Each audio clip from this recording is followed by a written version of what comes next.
নামাজ চলতেছে এই অবস্থার অপেক্ষা না করে নামাজরত অবস্থায় যেই দল তার কর্মীকে হত্যা করে সেই দল বাংলাদেশে নির্বাচন করে বিজয়ী দূরের কথা রাজনীতি করার অধিকার থাকতে পারে না। আবার বলা হচ্ছে আমাদের নাকি অভিজ্ঞতাও নেই। আমাদের আমিরে জামাত বলেছেন ইয়েস, আমাদের অভিজ্ঞতার একটু ঘাটতি আছে, আমাদের অভিজ্ঞতা একেবারেই নাই। সেটা হলো চাঁদাবাজিতে আমাদের অভিজ্ঞতা নাই, সিন্ডিকেটে আমাদের অভিজ্ঞতা নাই, নিজ দলের মধ্যে লোকদের খুনাখুনি করে নিজ ভাইকে হত্যা করার অভিজ্ঞতা নাই। 90% মুসলমানের দেশে মৃত্যুর আগে একবার ইসলাম দ্বারা পরিচালিত বাংলাদেশটা দেখে যেতে পারছি না। এই আফসোস, এই অন্তর জ্বালা নিয়ে এবার আমাদের হৃদয়ের সবটুকু আবেগ ভালোবাসা উজাড় করে শুধু ঝিকরগাছা চৌগাছায় নয়, বাংলাদেশের 56,000 বর্গ মাইলে এবার আওয়াজ তুলতে হবে জমিন চার। আউযু বিল্লাহি মিনাশ শাইতানির রাজিম। বিসমিল্লাহির রহমানির রহিম। আলহামদুলিল্লাহি রাব্বিল আলামিন। والصلاة والسلام على رسوله الكريم وعلى آله وصحبه أجمعين। বাংলাদেশ জামাত ইসলামী গণমানুষের প্রাণপ্রিয় সংগঠন, অধিকার আদায়ের আন্দোলনের অন্যতম ঠিকানা। আজকের এই চৌগাছা ঝিকরগাছা অঞ্চলের আপনাদের প্রাণপ্রিয় মানুষ, বিশিষ্ট অভিজ্ঞ চিকিৎসক ডাক্তার মুসলিউদ্দিন ফরিদ ভাইয়ের আজকের এই আসনের বিশাল এই জনসভার সম্মানিত সভাপতি, উপজেলার সম্মানিত আমির, আজকের এই অনুষ্ঠানের সম্মানিত প্রধান অতিথি, বাংলাদেশ জামাত ইসলামের সম্মানিত কেন্দ্রীয় নায়েবে আমির, মজলুম জননেতা, আমাদের অত্যন্ত শ্রদ্ধাভাজন জনাব এটিএম আজহারুল ইসলাম, আজকের প্রোগ্রামের অন্যতম বিশেষ অতিথি, বাংলাদেশ জামাত ইসলামী কেন্দ্রীয় নির্বাহী পরিষদের অন্যতম সদস্য, আপনাদের অঞ্চলের সম্মানিত অঞ্চল তত্ত্বাবধায়ক, শ্রদ্ধাভাজন জননেতা জনাব মোবারক হোসেন, আজকের এই প্রোগ্রামের মধ্যাকর্ষণ, যাকে কেন্দ্র করে আপনারা হাজার হাজার ভাই এবং বোনেরা, ভিন্ন ধর্মাবলম্বী বন্ধুরা এখানে উপস্থিত হয়েছেন। কেউ বসে আছেন, কেউ দাঁড়িয়ে আছেন, কেউ দাঁড়াবার জায়গা না পেয়ে ছাদে অবস্থান নিয়েছেন। আপনাদের সেই প্রাণপ্রিয় মানুষ, আমার অত্যন্ত শ্রদ্ধাভাজন, বাংলাদেশের চিকিৎসা জগতে যিনি সীমানা ছাড়িয়ে আন্তর্জাতিক পরিমণ্ডলে ভূমিকা রেখে চলেছেন এবং সেই অভিজ্ঞতা নিয়ে এখন আবার বাংলাদেশের মানুষের পাশে এসে দাঁড়াবার সিদ্ধান্তের অংশ হিসাবে তিনি বাইরের দেশের পাসপোর্ট সেখানে রেখে আপনাদের ভালোবাসায় নিজেকে আবদ্ধ করেছেন। আমাদের সেই প্রাণপ্রিয় মানুষ ডাক্তার মুসলিউদ্দিন ফরিদ ভাই আজকের এই প্রোগ্রামে কিছুক্ষণ পরে বক্তব্য রাখবেন। সম্মানিত জেলা আমির বক্তব্য রেখেছেন, অন্যান্য আসনের নেতৃবৃন্দ বক্তব্য রেখেছেন। আমার সামনে উপস্থিত সম্মানিত ভাই এবং বন্ধুগণ, বিশেষ করে আমি লক্ষ্য করছি আজকের এই মাঠ শুধুমাত্র আমাদের বোনদের জন্য, মায়েদের জন্য ছেড়ে দিলেও বোধহয় এই মাঠটা পরিপূর্ণ হয়ে যেত। আমাদের মা বোনদের বিশেষভাবে ধন্যবাদ জানাই, যারা অত্যন্ত কষ্ট করে পরিশ্রম করে সংসার, পুত্র, পরিবার, পরিজনের দায়িত্ব পালনের পাশে আজকের এই প্রোগ্রাম সফল করার জন্য অংশগ্রহণ করেছেন। সম্মানিত সাংবাদিক বন্ধুগণ, আইন শৃঙ্খলায় নিয়োজিত সদস্যবৃন্দ, মাইকের আওয়াজ যেখান থেকে যারা শুনছেন সবাইকে আরেকবার শ্রদ্ধার সাথে দোয়া পাওয়ার জন্য সালাম জানাচ্ছি। আসসালামু আলাইকুম ওয়া রাহমাতুল্লাহি ওয়া বারাকাতুহু। সম্মানিত ভাই এবং বন্ধুগণ, আমাদেরকে সৃষ্টি করেছেন কে? আল্লাহ সুবহানাহু ওয়া তাআলা। তাহলে আমাদের কোনো কথা ছাড়া, কোনো যুক্তি ছাড়া, কোনো বক্তব্য দেওয়া ছাড়া, কোনো আলোচনা করা ছাড়া আল্লাহর দেওয়া একটা বিধান, ইনিল হুকমু ইল্লা লিল্লাহ, আল্লাহর দেওয়া বিধান আলা লাহুল খালকু ওয়াল আমর, যা আমরা এক কথায় বলি জমিন যার, জমিন যার, সৃষ্টি যার, আইন চলবে তার। সম্মানিত ঝিকরগাছা চৌগাছাবাসী, আপনার একটা বাড়ি আছে, বাড়ির মালিক আপনি।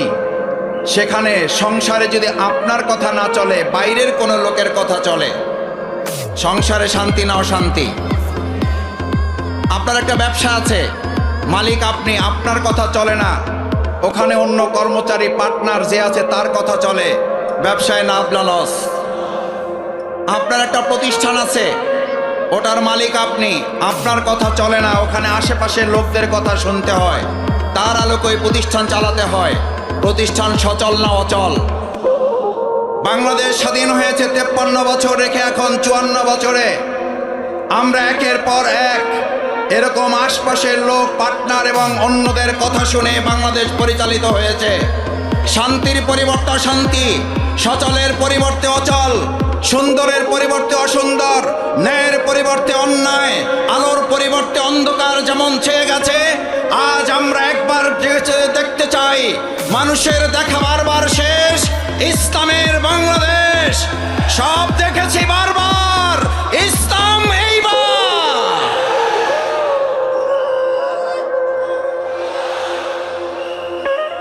সম্মানিত ভাই এবং বন্ধুগণ, আমাদের মাঠে খেলা হয়, আপনি কাউকে এই কথা বলেন,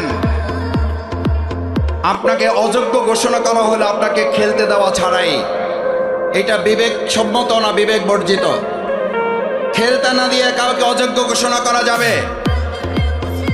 আমরা যদি বাংলাদেশের সাধারণ একটা বিবেকের কাছে এই আবেদনটুকু তো করতেই পারি, আমাদের এই প্রিয় মাতৃভূমি বাংলাদেশ, 54 বছরে আমরা দলের পর দল, মতের পর মত, প্রতীকের পর প্রতীক দেখতে দেখতে আমরা ক্লান্ত, দেখতে দেখতে আমরা টায়ার্ড, আমরা পরিশ্রান্ত। আমরা 90 ভাগ মুসলমানের দেশে মৃত্যুর আগে একবার ইসলাম দ্বারা পরিচালিত বাংলাদেশটা দেখে যেতে পারছি না।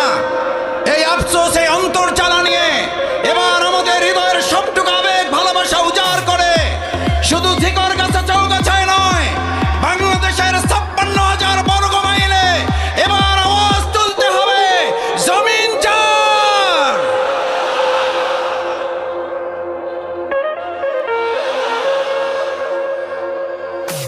আমার ভাই এবং বন্ধুগণ, আমরা ইতিমধ্যে কারো কারো কাছ থেকে শুনতে পাই আমাদের খেলতেই দেওয়া হবে না, খেলতেই দেওয়া হয় নাই।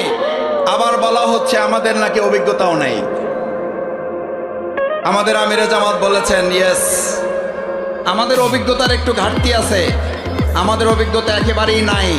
সেটা হলো চাঁদাবাজিতে আমাদের অভিজ্ঞতা নাই, সিন্ডিকেটে আমাদের অভিজ্ঞতা নাই, নিজ দলের মধ্যে লোকদের খুনাখুনি করে নিজ ভাইকে হত্যা করার অভিজ্ঞতা নাই। নামাজ চলতেছে এই অবস্থার অপেক্ষা না করে নামাজরত অবস্থায় যেই দল তার কর্মীকে হত্যা করে, সেই দল বাংলাদেশে নির্বাচন করে বিজয়ী দূরের কথা, রাজনীতি করার অধিকার থাকতে পারে না।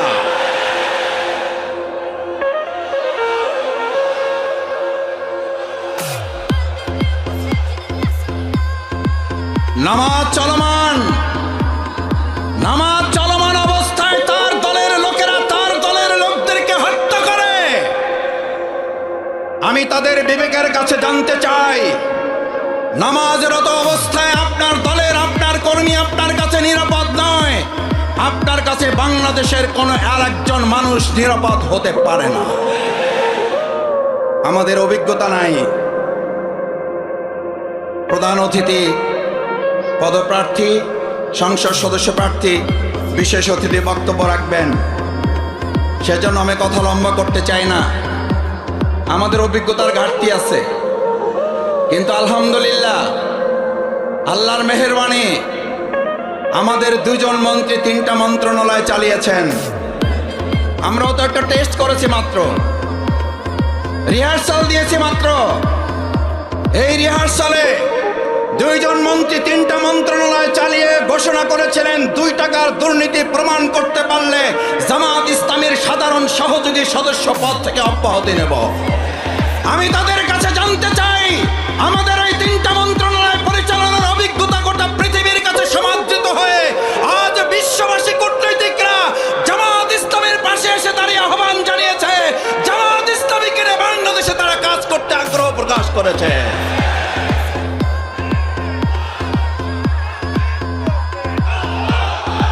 আমার ভাই এবং বন্ধুগণ, আমাদের অভিজ্ঞতা নাই। ওনারা বলতেন ভবিষ্যতে রাষ্ট্র চালাইতে হইলে আগে মিনি পার্লামেন্ট চালাই আসতে হবে। মিনি পার্লামেন্ট চালান, তারপরে মানুষ বিবেচনা করবে আপনারা ফুল পার্লামেন্ট চালাইতে পারেন কিনা। মিনি পার্লামেন্ট ঢাকা বিশ্ববিদ্যালয় সংসদ, মিনি পার্লামেন্ট চট্টগ্রাম বিশ্ববিদ্যালয় ছাত্র সংসদ, মিনি পার্লামেন্ট রাজশাহী বিশ্ববিদ্যালয় ছাত্র সংসদ, মিনি পার্লামেন্ট জাহাঙ্গীরনগর বিশ্ববিদ্যালয় ছাত্র সংসদ। আজ তাদের কথা দিয়ে তাদেরকে জিজ্ঞেস করতে চাই, মিনি পার্লামেন্ট যখন হয় তখন আপনারা বলেছিলেন ওখানে তো আমাদের ছাড়া কাকে ভোট দেবে, দেওয়ার তো কেউ নাই। নাই যেখানে বলেছেন, আলহামদুলিল্লাহ আল্লাহ রাব্বুল আলামিন তার অশেষ মেহেরবানি দিয়ে ফুল পার্লামেন্ট 4টা বিশ্ববিদ্যালয় আমাদেরকে আল্লাহ দান করলেন। শুধু দানই করেন নাই, বাংলাদেশে মডেল বিশ্ববিদ্যালয় পরিচালনার ছাত্র সংসদ ছাত্র শিবির উপস্থাপন করে দেখিয়েছে বাংলাদেশ জামাত ইসলামী ভবিষ্যতে মডেল বাংলাদেশ উপহার দিতে পারবে।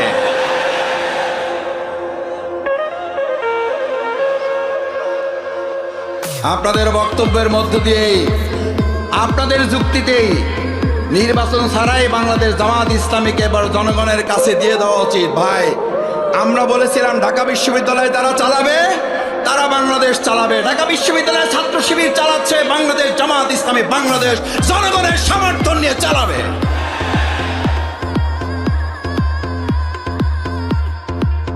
আমরা শুনলাম ওই জামাত ইসলামী হুজুর, ওনাদের টুপি আছে, দাড়ি আছে, ওনাদের জানাজায় ভালো মানায়, মিলাদ শরীফে ভালো মানায়, নবজাতকের কানে আজান দেওয়া ভালো মানায়। ওনাদের তো এইসব বিশ্ববিদ্যালয়, সংসদ, গণভবন, বঙ্গভবন, সর্বোচ্চ হইলে ওনারা জাতীয় মসজিদ বাইতুল মোকাররমে ওনারা একেবারে দয়া দাক্ষিণের অংশ হিসাবে ইমামতি করতে পারেন। ভাই বন্ধুগণ, আমার ভাই বোনেরা, হিন্দু ধর্মাবলম্বী যারা আছেন, বাংলাদেশ ইসলামী ছাত্র শিবির ঢাকা বিশ্ববিদ্যালয়ে নির্বাচিত হওয়ার পর তারা ঘোষণা দিয়েছিল হিন্দু ধর্মাবলম্বী যারা জগন্নাথ হলে আমাদেরকে 7 ভোট, 8 ভোট, 10 ভোট দিয়েছে, আমাদের উন্নয়ন অগ্রগতি যাত্রা ওই জগন্নাথ বিশ্ববিদ্যালয় থেকে শুরু করে আমরা জাস্টিস, ন্যায় বিচার এবং তাদের অধিকার প্রাপ্তিটা আমরা সেখান থেকে শুরু করে প্রমাণ করেছে ছাত্র শিবির। জামাত ইসলামী ছাত্র শিবিরের হাতে যথাযথ অধিকার প্রতিষ্ঠিত করা সম্ভব।